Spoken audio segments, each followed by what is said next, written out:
Hello everyone, welcome to the channel the Zoravar classes. आप सभी का स्वागत है आज की हमारी करंट अफेयर्स की क्लास में। ये हो जाएगी आपकी 5 फरवरी की करंट अफेयर्स की क्लास। और आज की क्लास जो है थोड़ी सी अलग होगी, थोड़ी स्पेशल होगी, क्योंकि काफ़ी दिनों से मतलब 2-3 दिनों से मैं कमेंट्स भी देख रहा हूँ कि बच्चे मेरे से स्पेशल डिमांड कर रहे थे कि सर जो अपना बजट आया, फाइनेंशियल बजट 2021-22 जिसको हम बोल रहे हैं, सर उस पर एक सेपरेट वीडियो बनाओ। तो आज के जो हमारे टॉप 10 क्वेश्चंस होंगे वो बजट 2021 पे होंगे।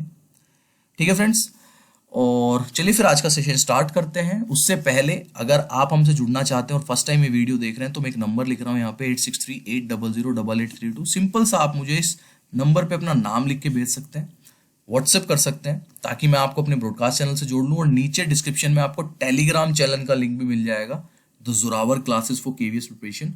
आप साथ साथ में वो भी ज्वाइन कर सकते हैं। हम यहाँ पर केवीएस की तैयारी करते हैं for the post of PRT and TGT. Okay, चलिए आज का अपना सेशन स्टार्ट करते हैं। सबसे पहला क्वेश्चन लेते हैं। वित्त मंत्री निर्मला सीतारमण के मुताबिक सीनियर सिटीजन के लिए स्पेशल ऐलान में कितने साल से अधिक आयु वाले लोगों को अब आईटीआर नहीं भरना होगा? आज का सुपरस्टार क्वेश्चन है, ये बहुत इंपॉर्टेंट क्वेश्चन है।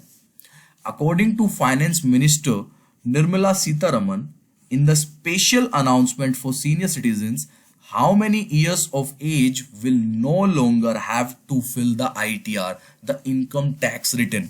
और ये जो है आपको 75 साल से अधिक आयु वाले जो सीनियर सिटीजन्स है उन्हें अब आईटीआर के दायरे से बाहर कर दिया गया। उन्हें आईटीआर भरने की जरूरत नहीं होगी। People over 75 years of age will no need to fill the ITR from this year. आम बजट को लेकर सबसे ज्यादा उत्सुकता आयकर दाताओं के बीच रहती है। हर साल की तरह वे इस साल भी इनकम टैक्स में छूट की मांग कर रहे हैं। इसलिए भारत का केंद्रीय बजट 2021-22, ये 22 है भाई, यहाँ पे 21-22 संसद में पेश करते समय वित्त मंत्री निर्मला सीतारमण ने सीनियर सिटीजन के लिए आयकर रिटर्न के बारे में यह स्पेशल ऐलान किया है कि अब 75 साल से अधिक उम्र वाले सीनियर सिटीजन्स को टैक्स जमा करने में इस साल से राहत दी जाएगी। अब 75 साल से अधिक उम्र वाले लोगों को अपना आईटीआर नहीं भरना होगा। बहुत इंपॉर्टेंट चीज है, याद रखनी है। बजट से related one of the important चीज यही है कि इनकम टैक्स दायरे से, आईटीआर के दायरे से बाहर कर दिया गया है 75 साल से अधिक आयु वाले लोगों को। ठीक है, चलिए आज का सेकंड क्वेश्चन ले लेते हैं। बजट 2021 का सेकंड क्वेश्चन। केंद्रीय बजट 2021-22 में डबल टैक्स सिस्टम से किन लोगों को छूट दी जा रही है? Who are being exempted from the double tax system in the union budget 2021-22? ये भी स्टार क्वेश्चन है। और आपको पता होगा जो एनआरआईज होते हैं, अप्रवासी भारतीय होते हैं, नॉन रेजिडेंट इंडियंस जो होते हैं, उन लोगों का डबल टैक्स सिस्टम चल रहा था अभी तक, उनको इस दायरे से बाहर निकाल दिया गया है। अगर उन्होंने इंडिया में कोई भी इनकम की है तो उन्हें इंडिया में भी टैक्स देना पड़ता था उस चीज पे, और जब वो वहां पे लेके जाते थे दूसरी कंट्री में उन्हें वहां भी देना पड़ता था। तो उन्हें इस दायरे से बाहर निकाल दिया गया है, डबल टैक्स सिस्टम में छूट दी जा रही है। भारत सरकार का केंद्रीय बजट 2021-22 संसद के पटल पर रखते हुए वित्त मंत्री निर्मला सीतारमण ने यह ऐलान किया है कि एनआरआईज को टैक्स भरने में काफी मुश्किलें होती है, लेकिन इस बार उन्हें डबल टैक्स सिस्टम से छूट दी जा रही है। दरअसल एनआरआई को भारत में अर्जित की गई अपनी आय पर भारत में कर चुकाना होता है, और इसके साथ ही ये अप्रवासी भारतीय जिस देश में रहते हैं उस देश को भी इन एनआरआईज को अपनी उसी अर्जित आय पर भी कर चुकाना होता है। मतलब डबल हो गया है ना, इंडिया में भी दे रहे हैं और बाहर भी दे रहे हैं, तो इनका टैक्स जो हो गया क्या हो गया? डबल हो गया। अब ये NRIs double tax avoidance agreement के मुताबिक डबल टैक्स चुकाने से बच सकेंगे। तो इंपॉर्टेंट क्वेश्चन है कि अब एनआरआईज को डबल टैक्स सिस्टम चुकाना नहीं पड़ेगा। आज का ले लेते हैं third question, question number 3। Bharat का केंद्रीय बजट 2021-22 संसद सत्र किस तारीख तक चलेगा? भाई फिर से स्टार क्वेश्चन है। India's union budget 2021-22 by what date will the parliament session last? और ये चलेगा आपका 8 अप्रैल 2021 तक। बाय 8 अप्रैल हमारा यूनियन बजट 2021-22 चलेगा। भारत सरकार के केंद्रीय बजट 2021-22 के लिए इस साल संसद का बजट सत्र 29 जनवरी से शुरू हो गया है और यह सत्र 8 अप्रैल 2021 तक चलेगा। इस बजट सत्र के दो चरण होंगे। केंद्रीय बजट 2021-22 का पहला चरण 29 जनवरी को शुरू हो गया है, जो कि 15 फरवरी तक चलेगा, जबकि इसका दूसरा चरण 8 मार्च से शुरू होकर 8 अप्रैल तक चलेगा। 16 फरवरी से 7 मार्च तक संसद के बजट सत्र का ब्रेक रहेगा।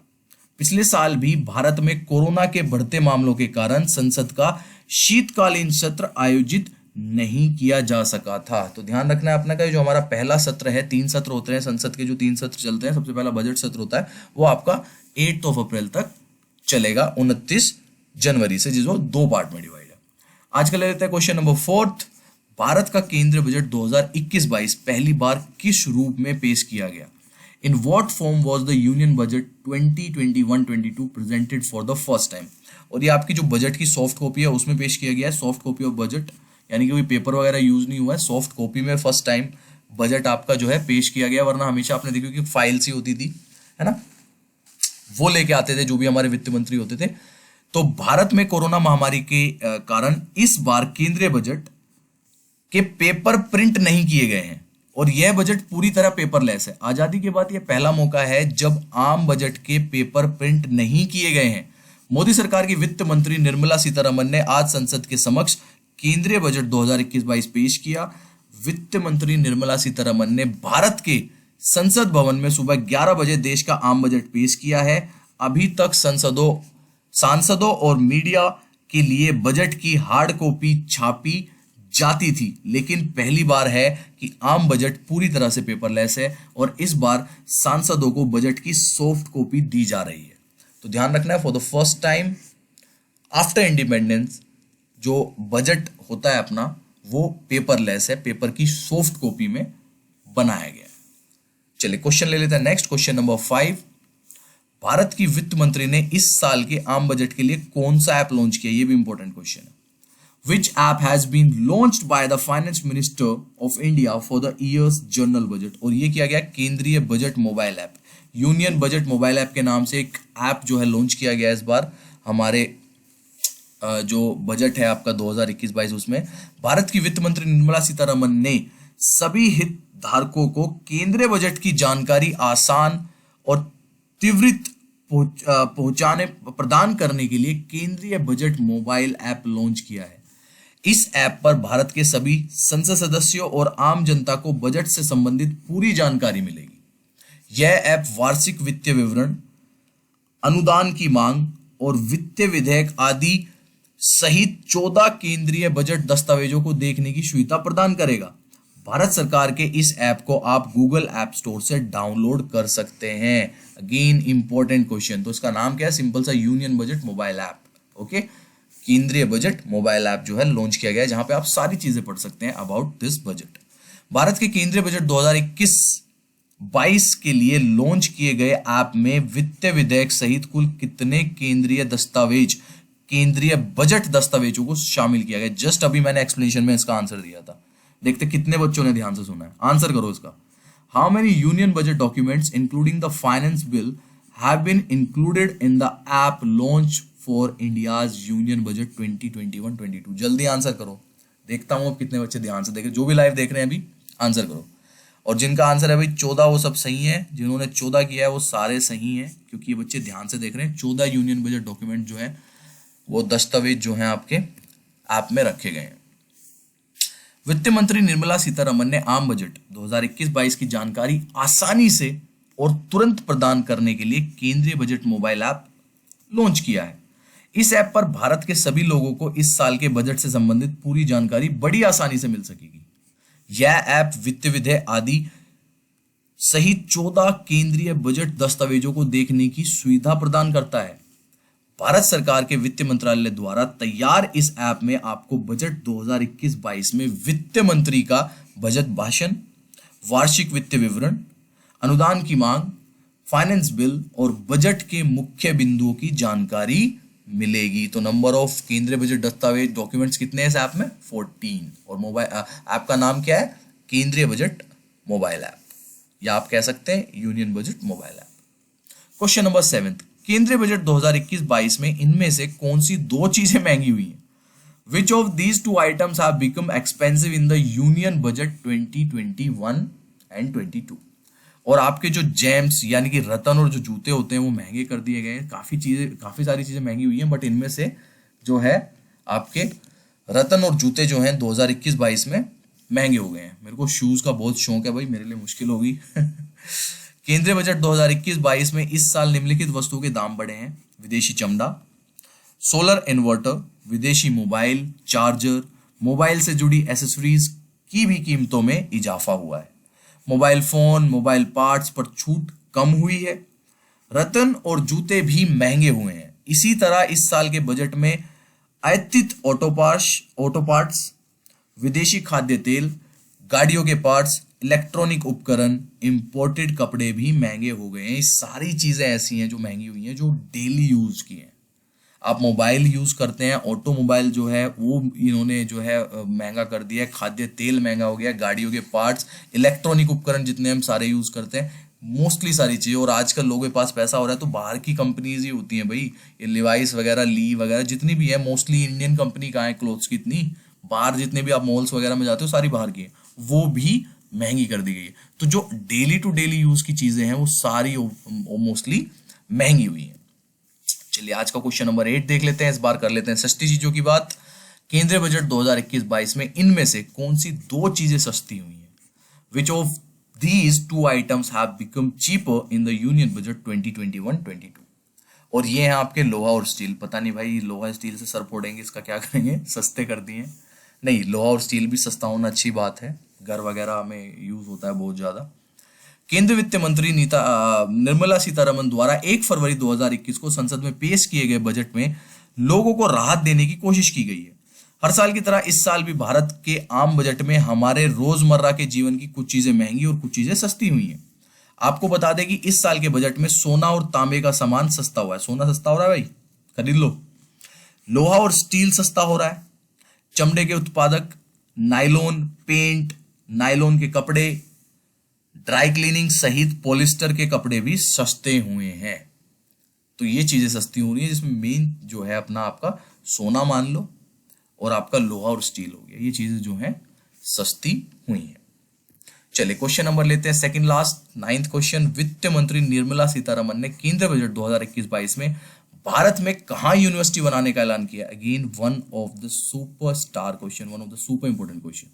Finance minister Nirmala Sitharaman has announced to establish a university in India in the union budget 2021-22। और ये उन्होंने कहा है कि लेह में हम लोग अब एक यूनिवर्सिटी बनाएंगे। तो ये भी बहुत इंपॉर्टेंट क्वेश्चन है। वित्त मंत्री निर्मला सीतारमन ने 1 फरवरी 2021 को संसद में पेश किए गए केंद्रीय बजट 2021-22 में लद्दाख के लेह क्षेत्र में केंद्रीय यूनिवर्सिटी बनाए जाने का ऐलान किया गया है। लद्दाख में रहने वाले सभी छात्रों को आसानी से उच्च शिक्षा प्राप्त हो सके, इसके लिए भारत सरकार ने यह यूनिवर्सिटी बनाने का निर्णय लिया है। इससे पहले लद्दाख क्योंकि भारत के जम्मू कश्मीर का हिस्सा था, इसलिए वहां अपनी विशेष यूनिवर्सिटी नहीं थी। और अब अपन लोग लेह में एक सेंट्रल यूनिवर्सिटी जो है खोलने जा रहे हैं, जो कि बहुत ही अच्छा डिसीजन मानूंगा मैं इस बजट का जो है, ठीक है ना, बहुत ही अच्छा डिसीजन। चलिए आज का लास्ट क्वेश्चन ले लेते हैं, क्वेश्चन नंबर 10th। वित्त मंत्री निर्मला सीतारमन ने केंद्रीय बजट 2021-22 में आत्मनिर्भर स्वास्थ्य भारत योजना के लिए कितनी धनराशि प्रदान की है? How much funding has been provided by the finance minister Nirmala Sitharaman for the self sustaining Swasth Bharat scheme in the union budget 2021-22? और ये की गई है 64,180 करोड़ रुपए की। कितनी बड़ी अमाउंट होती है, और ऐसे ही बोल देते हैं लोग 64,180 करोड़। कितनी बड़ी अमाउंट है आप सोचो, ठीक है ना। ये नंबर बस दिखने का ही नंबर है, अगर इतनी अमाउंट हो किसी के पास। वित्त मंत्री निर्मला सीतारमन ने केंद्रीय बजट 2021-22 में आत्मनिर्भर स्वस्थ भारत योजना के लिए सरकार की ओर से 64,180 करोड़ रुपए इसके लिए दिए गए हैं और स्वास्थ्य के बजट को बढ़ाया गया है। वित्त मंत्री ने आम बजट 2021-22 पेश करते हुए यह भी बताया कि पूर्ण लॉकडाउन के दौरान प्रधानमंत्री गरीब कल्याण योजना शुरू की गई थी, जिससे 80 करोड़ गरीबों को फायदा मिला है। उन्होंने आगे यह कहा है कि मोदी सरकार की ओर से आत्मनिर्भर भारत पैकेज के तहत कई नई योजनाओं को कोरोना काल में देश के सामने लाया गया है, ताकि अर्थव्यवस्था की रफ्तार को आगे बढ़ाया जा सके। और देश के सभी नागरिकों को बेहतरीन स्वास्थ्य सुविधाएं उपलब्ध कराई जा सके। तो भैया 64,180 करोड़ रुपए का जो है पैकेज आत्मनिर्भर स्वस्थ भारत योजना के तहत दिया गया है हमारे केंद्रीय बजट 2021-22 में। These are the top 10 questions from budget 2021-22। I hope आपको पसंद आए होंगे। इनके अपने नोट्स बना लेना भाई लोग अच्छे से, ठीक है। बाकी बहुत सारी चीजें हैं, लेकिन मेरे से जितनी हो पाई मोटी मोटी ऊपर ऊपर की वो मैंने आपको आज बता दी। चलिए 11 बजे आपकी हिंदी क्लास होगी, 1 बजे। अच्छा एक चीज बताओ, मैथ्स की क्लास से डर लगता है क्या? मेरे को समझ नहीं आ रही बिल्कुल भी। मैथ्स और रीजनिंग आप लोग नहीं देख रहे हैं, पता नहीं मेरे को, या तो आपको आती है मैथ्स और रीजनिंग या आप देखना नहीं चाह रहे हैं, मुझे समझ नहीं आ रही है। कोशिश तो बहुत अच्छी कर रहे हैं दोनों टीचर, अमित सर और गौरव सर बहुत अच्छी कोशिश कर रहे हैं, बहुत अच्छा पढ़ा रहे हैं। So it is my request to all कि भाई जाओ उनको मोटिवेट करो, ऐसे पढ़ो इनको। इन दोनों में आप यहाँ पे 20 में से 20 और यहाँ पे 10 में से 10 नंबर ला सकते हैं, लेकिन अगर नहीं पढ़ोगे और सोचोगे कि लास्ट टाइम पे ही पढ़ना है तो फिर गड़बड़ हो जाएगी भाई लोग, है ना। चलिए फिर पढ़ते रहो और छोड़ना नहीं है इस बार पढ़ाई। चलो बाय, टेक केयर।